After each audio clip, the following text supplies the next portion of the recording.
So this edition of RIP in Kentucky is focused on Mercer County. Mercer County, it's like right there in the middle by Lexington and shit. So it's not north, it's not south, it's not east, it's not west. It's embedded in the middle. It looks like it's maybe just a hop, skip, and a jump away from Frankfort and Lexington, and not an hour's away from Louisville. So let's see. Look at the demographics of Mercer County. There's the population is 21,000 people. So it seems like it's not like they're all crowded in there. It's a prohibition dry county, although Harrodsburg and Pleasant Hill allow the sale of alcohol by the drink. So that means it's a moist county, though the county is dry. So then there's Boyle County, which is immediately to the south along U.S. Highway 127, is totally wet. And it's got 2 large liquor outlet stores plus several smaller privately owned ones. So therefore, if you want alcohol, you get plenty of alcohol. If you live in Mercer County, you can get plenty of alcohol.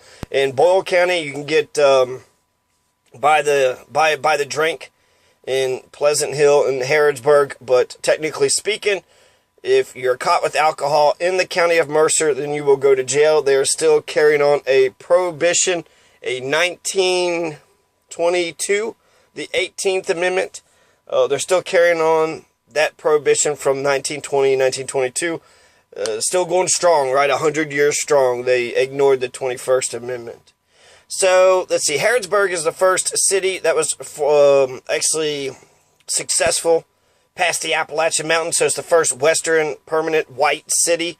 And it was the county seat of Lincoln County. Now Harrodsburg is the county seat of Mercer County. So let's see, there's a Shakertown, the former Shaker community. I believe the Shakers were against sex, and then eventually they all died out. How are you going to reproduce if you're not having sex? They said that the Civil War divided them. Yeah, they divided all Kentucky. Louisville Southern Railroad. Demographics, 94% white, 3.7% black, 0.2% Native American, 0.5% Asian, 0.03% Pacific Islander, 0.63% other races, 0.96 2 or more races, 1.27 of the population is Hispanic.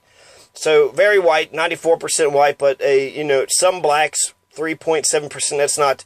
That's way less than the average, national average, which is about 17, and then less than Kentucky's average, which I think is 7 or 8%. And Hispanics are the largest minorities with about 18% nationally, and there's only 1.2%. So very few Mexicans, very few black folks compared nationally, just even within the state of Kentucky, there's less black folks there. So very lily white. There's, 8,423 households, and then 31.8% are children under 18. 57.8% are married couples living together. 10.4% have a female householder with no husband present. 28.3% were non-families. Let's see, it's not saying much here. For every 100 females, there were 94 males. So actually the females populate the males there. It says about 10% of the families, and then 12.9% of the population were below the poverty line, which is actually pretty good compared to like Owsley County, Clay County, and some of those poor counties out west. McGolphin County, they have like a 25% unemployment rate. Just the worst unemployment rates in the whole county. It's also the home of Larry Flint, and McGolphin was the Confederate governor during the Civil War who wanted to fight for the South, but he didn't decide either one. The legislator booted him out because he was so against the Union. He was like, I'm not going to use my arms for the sister nations. But then eventually the legislator said, we're fighting with America. We're not siding with the Confederates. And they voted McGolphin out, Brian McGolphin. So the poverty rate isn't that bad. I mean, it is pretty white, 94% white. So I don't know, just by, the judge executive is Millward Deadman. This is all from Mercer County. There's 6 county magistrates.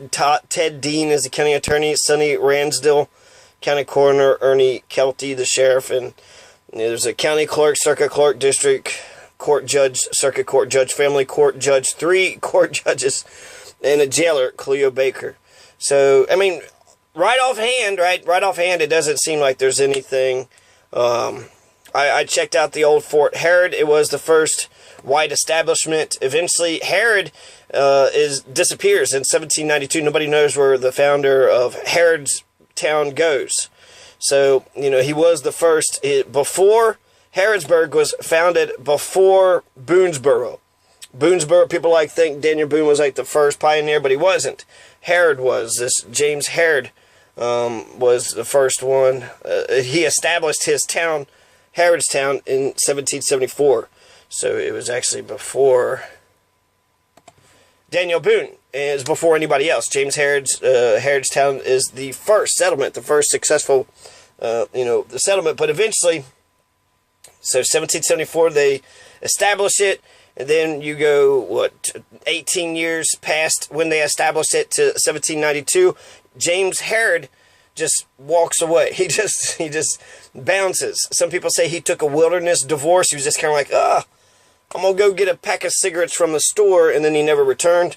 Other people think that he was killed by Indians, or that he became ill, died of natural causes. And then there's one other theory that said that he was murdered by one of his buddies when they were secretly searching for the fabled silver mine of Jonathan Swift. So nothing about Mercer County by itself will say why it has so many fucked up things happening. It's got 2 major things that are happening, bad things, and 1 really good thing. Okay, so the good thing, I'll start it off with the good, and I'll end it off with the good too. Mercer County, LG&E, and Kentucky Utilities, which is still owned by Pennsylvania Power and Light. I'm going to go ahead and verify that, but it was owned by Eon.US, which was a German company. Then they sold it to PP&L, Pennsylvania Power and Light. So actually, Kentucky Utilities, Kentucky Coal, Kentucky Electricity is owned by Pennsylvania, by a CEO in Pennsylvania, by a Pennsylvania corporation. So I don't see how that's good for Kentucky. All this love about Kentucky coal. Meanwhile, all the coal profits are being extracted out of our state into the pockets of some CEO in Pennsylvania. So let's see. I doubt if they'll actually. It seems like LG&E and KU Energy is one company. So it's not 2 separate companies. It looks like that their headquarters, or there is a office in Somerset, Kentucky, 306 North Main Street, 1-800-981-0600. Kentucky Utilities is based in Lexington, Kentucky. Okay, it's based in Lexington. Provides electricity to 77 counties in Kentucky. It also serves 5 counties in Virginia under the name of Old Dominion Power.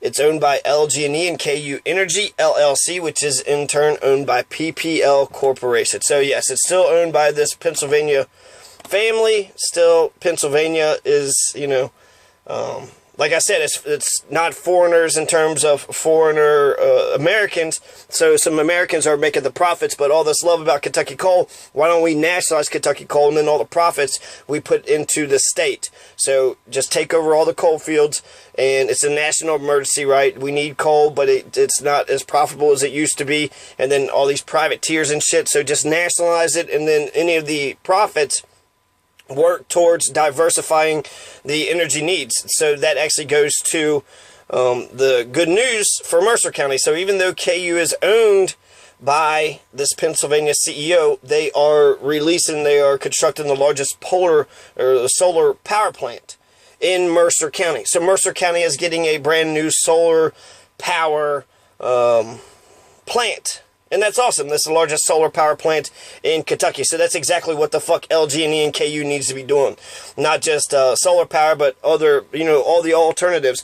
I mean, I think nuclear power is something to check into. Fuck fracking until we could... is it creating earthquakes? Why are we going to put earthquake, fucking...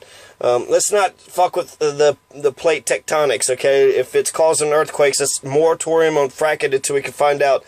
Nuclear is a little bit dangerous, but there's wind and solar and water. We have the second highest state for the number of waterways in America. Alaska's number 1. It's got more waterways than any other state, per square mile, but Kentucky is number 2. So we have lots of waterways. We got wind, mountains, and, sun. Everybody's got sunlight. So it seems like those are free energy sources. Why would we not be utilizing them? The coal companies, with their profits, could pay for that. Well, they could pay for that. They could also pay for schools and hospitals and other shit too. But just with their profits, it seems like they should be diversifying and creating energy so that one day when coal goes out, then there will be more jobs in the future. It only makes sort of good business sense. LG&E and KU Energy, which is owned, again, one last time, I will mention it. It's owned by the PPL Corporation. It's a subsidiary of PPL Corporation, and then they say that the energy company is based in Louisville. So the Kentucky Utilities is in Lexington, but the energy company that owns Kentucky Utilities is in Louisville, and then the PPL Corporation, Pennsylvania Power and Light, is an energy company headquartered in Allentown, Pennsylvania, USA. It currently controls 8,000 megawatts of regulated electric generating capacity in the United States and delivers electricity to 10.5 million customers in Pennsylvania, Kentucky, and Great Britain. It also provides national natural gas delivery service to 321,000 customers in Kentucky. The majority of PPL's power plants burn coal, oil, or natural gas. PPL also owns peaking plants, which require few operators and have a high profit margin due to their ability to rapidly come online when the price of electricity spikes. So peaking plants, it's also publicly traded on the New York Stock Exchange under the ticker symbol NYSE.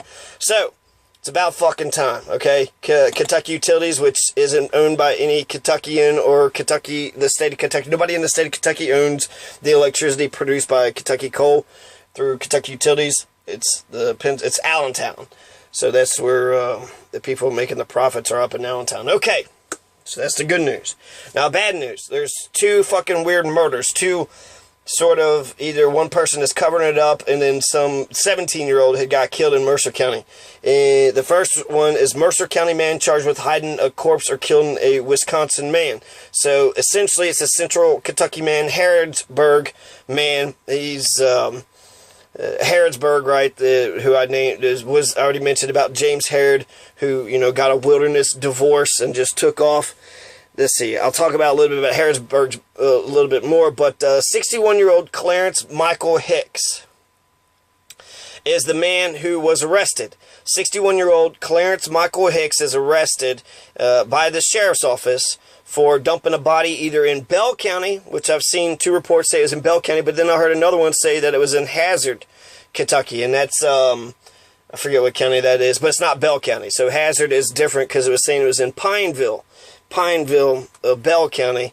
Okay, so the story is Marie Cooney hid Douglas Bailey's body in a box. So the story is Marie Cooney had killed Douglas Bailey and put the body in a box, and they said that it was a tarp over the box, and then it had duct tape over the box. So two big boxes, and then Marie Cooney took Douglas Bailey, put his body in that box, and then took those two boxes to Clarence Hicks, and then Clarence Hicks dumped the two bodies in some remote place into the mountains of Bell County. So Bell County, I'll assume that's where that report is right, but there was one WLKY.com report that said the large box was found in an embankment in Hazard County. Now, Bell County is also a dry county. So Kentucky is number one for binge drinking, but we also have like 50 or so dry counties, which is ridiculous. Bell County is named after Mr. Josh Fry Bell. Josh Fry Bell was the Kentucky Secretary of State for a little bit, and he was also a U.S. House of Representatives for the 29th Congress as a member of the Whig Party. So that's who Bell County was named after. Harrodsburg was the first successful white settlement west. It was a home rule class city, home rule, so they get to control their own affairs, possibly has their own charter, and they are the capital seat of Mercer County. So the capital of Mercer County is Harrodsburg. So Harrodsburg is the first successful white settlement west past the Appalachian Mountains, which makes it the oldest white establishment west of the Appalachian Mountains. So 61-year-old Clarence Michael Hicks, this is the story. There's a little bit more details, and I'll get into that a little bit. But essentially, he has been maintaining in interviews that he didn't know what was in the box. He was only hiding it, and he dumped it, to where it couldn't be found. So he admits to hiding the boxes, but not to knowing about the contents of the boxes. So it sucks to be him, right? Because apparently it would have been the woman that said something, but she said she's not guilty of it. Marie Cooney, who was Douglas Bailey's ex-girlfriend or girlfriend at the time, and Clarence Hicks and Marie Cooney were having some sort of romantic sexual relationship. Now, this one is fucked up, okay? It's so fucked up. The Mercer County teen. I always say with all these RIP ones, I say the same two things. Always remember their legacy and get some justice. Because he's dead, right? The 17-year-old Tristan Cole. Tristan Cole was found dead in a field near a vacant barn on Wednesday night. Tristan Cole was a Mercer County high school junior. 17 years old. Wednesday night, he was found dead in a field near the vacant barn on Wednesday, but it happened on the Tuesday night, April 12th, 2016, about a month and 2 days ago. So Tuesday night is when it was happened, and they found it on Wednesday night before 9 p.m., April 13th, 2016. They found Tristan Cole's body. He was shot in the back, and he had been robbed. His body was found off of Deep Creek Road, west of Harrodsburg in rural Mercer County. So just west of Harrodsburg in rural Mercer County. Tristan Cole had been shot in the back. He was robbed. He was left at the scene. Tristan Cole was pronounced dead at the scene by the Mercer County coroner. And then it was Kendra Peak is one of the people that reported many of the case's details. Her Twitter handle is at KNPeek, KNPEEK. So Kendra Peak is following this story. There's more details. 17-year-old Casey Deaton said that Tristan Cole was always a sweet, nice, and kind young man. Tristan Cole was a straight-A student. He wasn't into drugs. He got killed 6 weeks before his 18th birthday, and he was getting ready to enlist in the armed forces. So he looks like a kind person. Looks like he's got a kind face. You wouldn't expect him to do anything crazy or violent. Supposedly he had a gun, and so people have been speculating that perhaps he was involved in some trading of guns or selling of guns, and this had happened. Somebody wanted his, assault rifle, so they shot him for it, shot him in the back, and robbed him. He was, again, his legacy. Who is Tristan Cole? Say his name over and over. Tristan Cole, Tristan Cole, Tristan Cole, because then to the earth he is still alive. It's up to the survivors to remember the dead, the dearly departed. And Tristan Cole, by all measurements, he's doing what he's supposed to be doing, going to school, 17 years old, sweet, nice, young, kind man. And even if he was selling his gun, he's allowed to sell his gun, and so that's not a crime. And so for whatever reason, but we don't know what the reason is. There's a GoFundMe page to, I guess, help out with the expenses. I don't know. Look carefully at, all GoFundMe pages just to make sure the money is going in the right place for the right reasons. A lot of these tragedies, there's always a GoFundMe page that's thrown up there, and people do help out, and that's a good thing because, there's burial cost and funeral cost. But sometimes it can feel like a money game. The society doesn't like dead bodies, but apparently the fucking funeral parlors do charge an arm and a leg. But society doesn't like dead bodies, so somebody would, eventually do something with Tristan Cole, even if the family or the friends didn't do something with his body.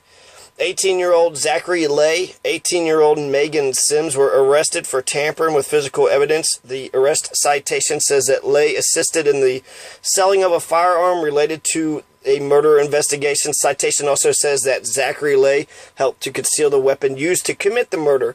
And both Zachary Lay and Meagan Sims, both 18-year-olds, so adults. And even if it was 17 or 16, you killed somebody, you're going to be tried as an adult. That is very close. You knew what, it's not like you're like a 5-year-old and you're like, oh, I didn't know that when I pulled the trigger, a bullet comes out and you could kill somebody. Of course they knew. And I don't know. I feel somewhat for it because they're underage, 18, having to go to public school. And I think public school is an oppressive institution. But that doesn't justify any bullshit. And again, they were just arrested and they're just accused, so everybody's innocent until proven guilty. It says that they're arrested for tampering with physical evidence. And then it says that Zachary Lay assisted in the sale of a firearm related to a murder investigation. So apparently he might have sold the gun that shot Tristan Cole. And then it says that he helped to conceal the weapon used to commit the murder. So that would indicate that he knew the person who did it, because he would have sold the gun to that person, and then if he tried to conceal it, then he would have seen that gun after the deed had been done. But it doesn't. They didn't arrest him for killing the person, only being involved. There was a juvenile classman of Tristan Cole who was charged with murder and robbery. But again, everybody's innocent until proven guilty. I don't know the details of this. I don't know, I hate it when the police actually do this, because I want my police department to be forthcoming with all the information possible. Somebody murdered somebody. There's a murderer running loose. And I think that seems to be the indication to me, is while they have, somebody who assisted in the selling of the gun that was used to kill, Tristan Cole, and they arrested some juvenile classmate, and they have charged that juvenile with murder, to assume that perhaps the murderer is still out and about it's not that far of an assumption. Because, I mean, who's the juvenile that they got, and how do they know, what evidence do they know that this person is actually the one person, and was there only one gunman, and it was in a field by a barn, but there's houses there, there's people driving by, nobody saw anything, nobody's seen anything. And then what about Texas? It just seems like there would be a lot that people could pick up and could find out. So, R.I.P. Tristan Cole, 17 years old. He's going to be young forever, forever young. 17 years old. That's his chapter. That's it. The average lifespan is 76. So he doesn't get to see 60 years of his life. 17 cut short. That's his, that's his story. So baby pictures, who is Tristan Cole? Essentially, he's just a young man growing up in America, growing up in Kentucky, trying to do his thing. He was straight A's, doing what he was supposed to be doing, not into drugs, and he was going to enlist. So that's not good enough. Being sweet, nice, kind, not into drugs, very promising, straight A's, and getting ready to enlist into the armed forces. This is a huge loss for Kentucky. Why did Tristan Cole have to die? He didn't have to die. So what's the problem? What's the solution? Why did this happen? What can be done to prevent this shit from happening again? So that's sort of my 2 cents on that. Justice, I think, is one of the most important things, and then memorizing his legacy. Don't let Tristan Cole die. Okay, so let's go back to this 61-year-old Clarence Michael Hicks. Clarence Michael Hicks. He's the one that hid the boxes, and he said, I didn't know that there was a body in those boxes. But, I mean, someone's telling you to hide boxes. What do you think they're telling you to hide some boxes for? Why do you think they're telling you? Just for shits and giggles? So, the entire city of Middlesboro, Kentucky, this is some Bell County facts. Middlesboro is the capital of Bell County, and Middlesboro is located inside a meteor crater. So the town of Middlesboro. That's hard to fucking say. But it's a meteor crater. A meteor hit the earth, and then it's inside this. It's the only city in America that's located inside a meteor crater. It's located 1 mile west of the Cumberland Gap. Middlesboro is. So it's the closest Kentucky city to the Cumberland Gap. You want to go to the Cumberland Gap, then you're going to go right through Middlesboro.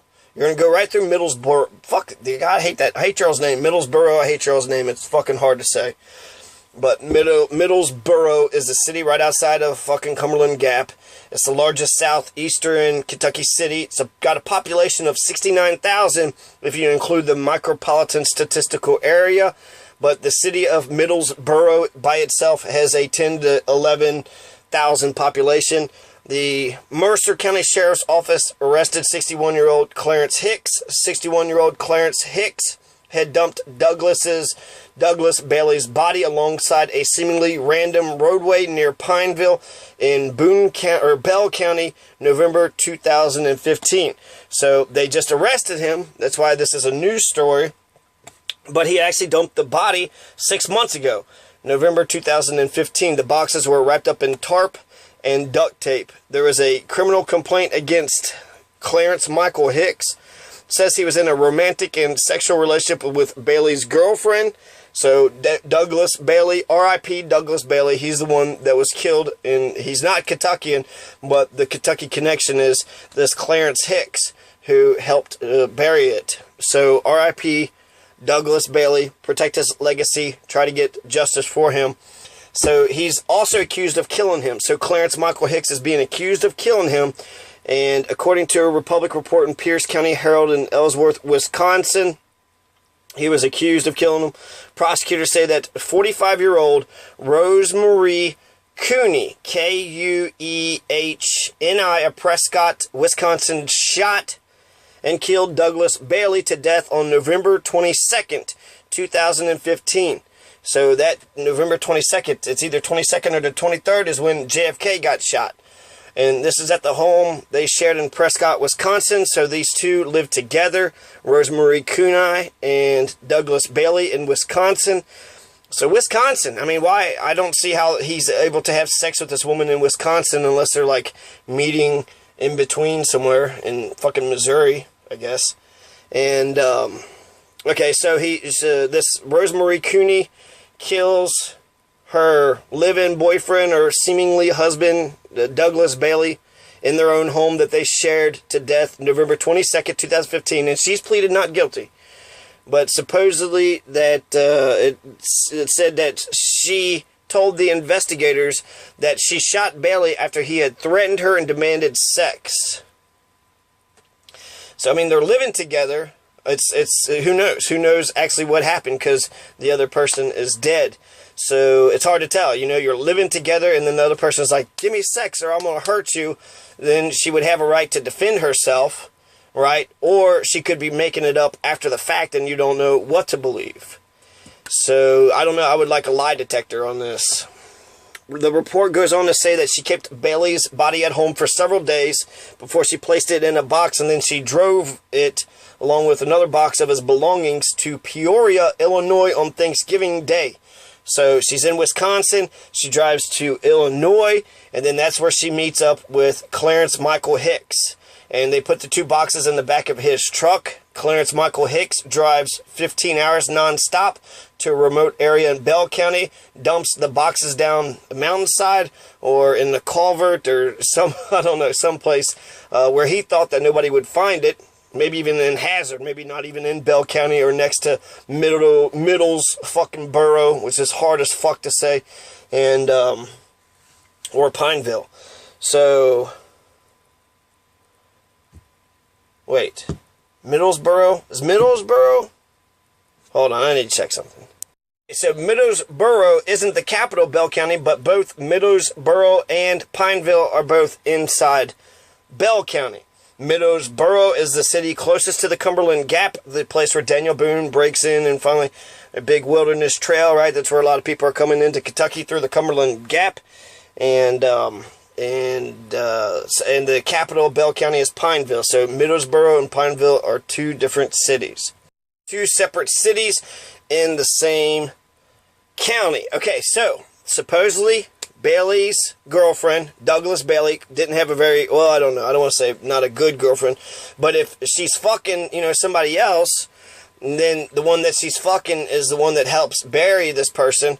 It's possible she could have been in an abusive relationship, and then because she was being oppressed, she's reaching out, looking this other place, or she liked this other relationship better and wanted to get rid of her guy. So, you know, she's innocent until proven guilty, but I don't want to, Douglas Bailey, you got to remember his legacy, and he needs justice.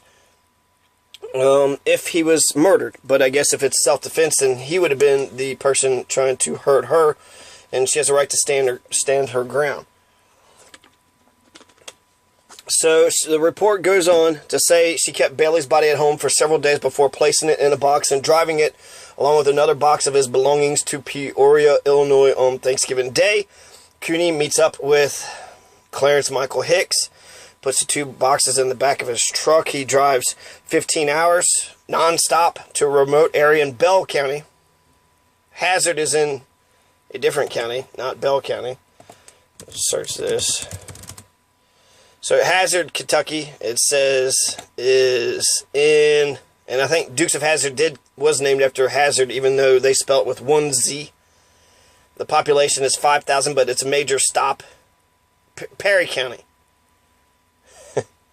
Perry County is where Hazard's at. So that's, I say, like 2 or 3 or 4 counties away from Bell County. So that's, I don't know why there's 2 different reports that say that. Investigators then say the boxes were found after Cooney reportedly confessed to the shooting, identified Clarence Michael Hicks as the man who took the boxes and dumped them in Kentucky. So she's like, hey, you know, I was defending myself. I got scared. I didn't know what to do. I give it to this guy. And now Clarence Michael Hicks is in, he's in jail. Okay, the newspaper said the Wisconsin State Crime Laboratory found unknown male DNA on the shotgun shells found in the box containing Bailey's belongings. Both had deleted text messages to each other, Cooney and Clarence Hicks. Hicks has maintained that he didn't know what was in the boxes, but he did admit that he dumped them where nobody would find them. And Cooney has pled not guilty to murder. So if Cooney is exonerated, then he's going to be exonerated too. But if she is found guilty, then it's up to him to make the case that he didn't know anything about it. He was helping her bury or get rid of boxes, but why do you want to get rid of the boxes? I feel like that question would have came up, and he just could be pleading ignorance at this point to sort of save his own ass.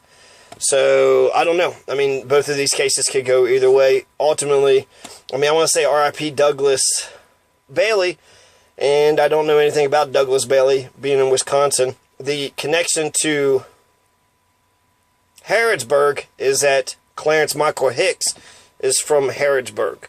So he is a Mercer County native. Okay, and so Mercer County Sheriff arrested Clarence Hicks, and that was sort of recent. And then after they arrested Clarence Hicks for this murder, then they found out that 17-year-old Tristan Cole was found dead in a field near a vacant barn on Wednesday night. He got killed April 12th, 2016 on Tuesday. Some details about Mercer County, and then I'm done with R.I.P. Mostly it's R.I.P. Tristan Cole. R.I.P. Tristan Cole. And if those other 2 were guilty of killing that guy, then, you know, Douglas Bailey deserves justice. But R.I.P. Tristan Cole. And so some facts here, you know, Tristan Cole. Say his name all the time. Get pictures, audio, video, share them online. He only had 17 years, and that's, you know, if he doesn't have a kid, his legacy dies. It's only by his friends and family that keeps his legacy alive. And I'm going to check his Facebook page after this. But just some generic facts about Mercer County. Mercer County is named after Hugh Mercer, an American Revolutionary soldier and physician. Mercer County is also a dry county, still stuck in Prohibition days, still stuck on the 18th Amendment in 1922. Hugh Mercer, a Scotsman, fought in the 7 Years' War, aka the French and Indian War. And the French and Indian War is kind of like calling the American Revolution the British and the Hessian War. It's like you know, the victors get to write who the enemies were, and they were like, oh, it was the French and the Indians. But the British and Hessian War, I mean, maybe that's more precise. As a British soldier, so that's crazy. Hugh Mercer, he had been a survivor at the Battle of Culloden. And the Battle of Culloden is where the Duke of Cumberland, namesake of the Cumberland Mountains, Cumberland River, Cumberland Lake, had killed a lot of Scotsmen, a lot of Scottish people. Prince William Augustus, the Duke of Cumberland, the third and youngest son of George II, led loyalist troops against the forces of Charles Edward Stuart near Inverness in the Scottish Highlands. So, in the Battle of Culloden, England attacked and killed many Jacobin Scotsmen, and Hugh Mercer was one of the survivors that had ran, and then he was hiding, you know, out for his life. Because in the Battle of Culloden, there was no quarters, so they killed all the soldiers, and then they killed any of the survivors that had remained, and they took no prisoners. And so it was a bloodbath, essentially, or he was. Prince William Augustus was known as the Bloody Butcher, you know, the Duke of, he was a butcher. The Butcher Cumberland. The Duke of Cumberland was a butcher, Butcher William. And So, you know, some people, it was the Battle of Culloden was the last pitched battle on British soil. So if you say that Scotland is part of Britain, then you don't see a problem with this. But if you think that Scotland is its own nation state, or it should be its own nation state, which got that close from actually being, but they lost. So there's a lot of people in Scotland that likes to be a part of England and British, so they're all one, you know, one island. The whole island is united as one. 1,500 to 2,000 Scotsmen were killed at the Battle of Culloden. And then, you know, because of Prince William Augustus, Duke of Cumberland, the third and youngest son of George II, so he's English. This is a British fucking, you know, royalty.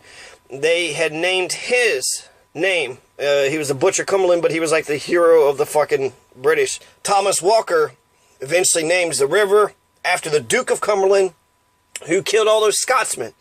So I'm not just against genocide of like darker skins, but of all people. Which is why the 1855 Know Nothing riots pissed me off. It was killing Irish, killing Germans, and here we have the Duke of Cumberland killing all these Scotsmen. And so a lot of Scottish people had to run away, including Hugh Mercer. So Hugh Mercer was hunted by the British, and then he got the hell out of Dodge, came over to America, and then when he come to America, he was fighting for the British in the 7 years French and Indian War. So that's kind of crazy, right? He was fighting against the British, comes to America, is fighting with the British, but he was fighting with the British alongside General George Washington. Remember, George Washington, Daniel Boone, all these guys used to be British until they fought in the American Revolution. So he does the same thing. When it comes to the American Revolution, Hugh Mercer fights against the British one more time. So the former name of the Cumberland River used to be called the Shawnee River. The French called it the Riviera des Chanoines, which means the Shawnee River. So it used to be called the Shawnee River because there was a lot of Shawnee Indian permanent villages, permanent for the Shawnee Indians because they lived winter residents permanently, but then summer residents, they moved around. And then it got named for this bloody fucking, you know, butcher, this fucking killer of Scotsmen. Some folks say that it was Hugh Mercer who came up with the plan for George Washington to surprise the Hessians at Trenton on December 25th or 26th, 1776, which would be the same day that Chief Pluggy had got killed in Kentucky because he was leading an invasion into Kentucky. But Trenton, December 26, 1776, just a few months after the Declaration of Independence, 1776, George Washington, you know, surprises them the day after Christmas. Supposedly they had been drinking, and then he crosses the icy Delaware, that big, you know, that painting where he's like standing all tall and proud. Now, it was Hugh Mercer, supposedly, who came up with that plan. And then a few days later, after he came up with this plan that give George Washington, you know, a lot of fanfare, and it also give momentum and optimism for the Americans, Hugh Mercer was bayoneted by the British troops. He was stabbed about 9 times. And the British troops actually thought that Hugh Mercer was George Washington. He was bayoneted, and then he was left for dead.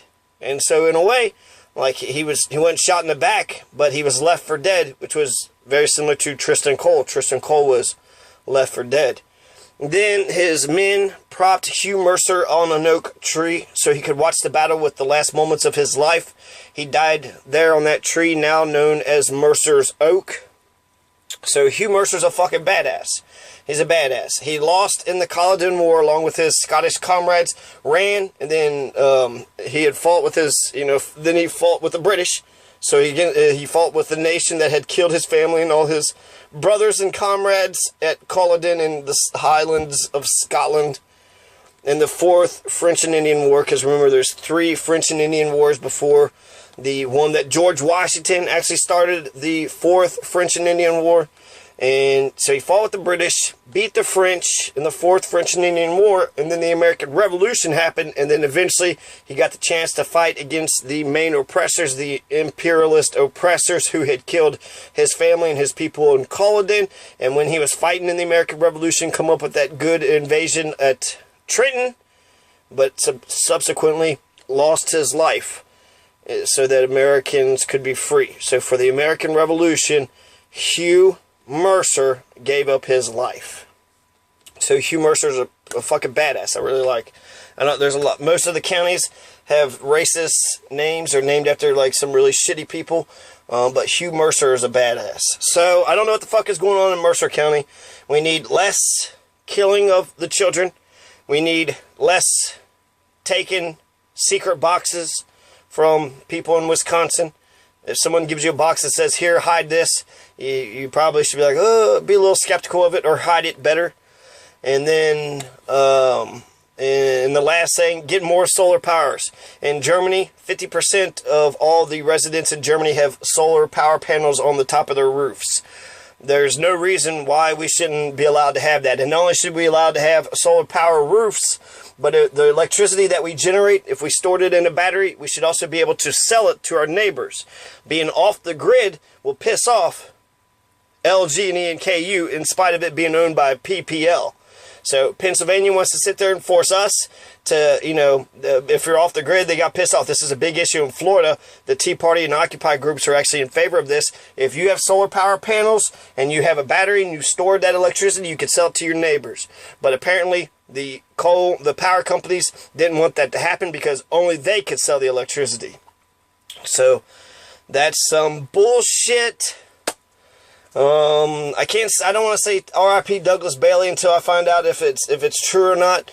You know, if he was attacking her and wanted to rape her, then he has a right. There is such thing as marital rape, but unfortunately, you know, we only got her word to go on, and then the way she hid all this, you know, like how did she get busted? But like the way she hid it all, yeah, maybe she got scared and did all this other shit, or maybe she killed him intentionally and was, you know, is lying to cover up her crimes. Definitely R.I.P. Tristan Cole. So Mercer County, come on, I don't know what the fuck. Quit killing your kids. I don't know what what's the problem. You need to know who the first fucking person is. Is that Juvenile that's in jail? Is that the person that killed him? If not, then that means the murderer is still at large running around, and he's been running around for free for a month and 2 days. So we need to find out who killed Tristan Cole. We need to find out what the motive was. Why did Tristan Cole get shot?